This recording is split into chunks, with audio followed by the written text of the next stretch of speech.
হামলা হয়েছে বাংলাদেশের উপর, হামলা হয়েছে বাংলাদেশের স্বাধীনতার উপর, হামলা হয়েছে জুলাই বিপ্লবের উপর। জুলাই বিপ্লব সংগঠিত হওয়ার পর থেকে বহুদিন পর্যন্ত আমি একটি কথা অনুভব করছি, সেটা হল জুলাই বিপ্লবের যারা অংশীজন তাদের মধ্যে কোনো বিভক্তি, বিভাজন, এটি আবার নতুন করে সেই পরাজিত শক্তিকে বাংলাদেশে পুনর্বাসন করার একটি পথ। চিৎকার করেছি, অনেক বলেছি, কিন্তু মনে হচ্ছে যে আমরা জুলাই বিপ্লবের অংশীজনদেরকে এই কথাটা বোঝাতে পারি নাই। আমাদের এই চিৎকার চেঁচামেচি ব্যর্থ হয়েছে। শরীফ ওসমান হাদির এই রক্ত, তার মাথায় বিদ্ধ এই বুলেট, এটা যদি অন্তত এখন বাংলাদেশের জুলাই বিপ্লবের সকল অংশীজন, বিগত ফ্যাসিবাদী আমলে যারা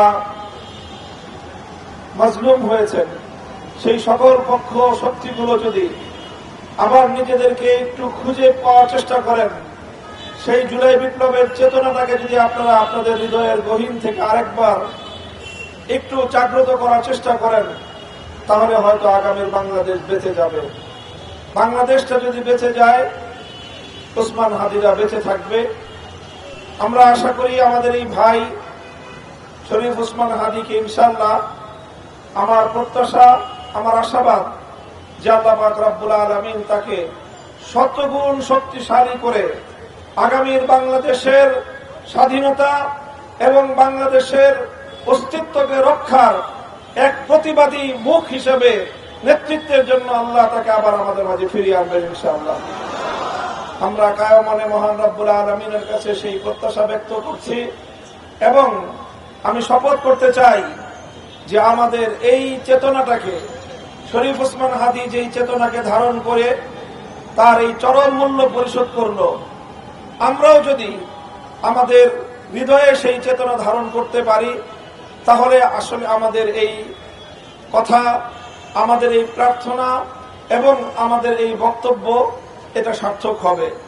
আর আমরা যদি তার সেই চেতনাকে ধারণ করতে না পারি, তাহলে শুধু কুমিরের মতো কান্না করে শুধু অশ্রু ঝরবে, সত্যিকার অর্থে আমরা ওসমান হাদিকে ওন করতে পারবো না।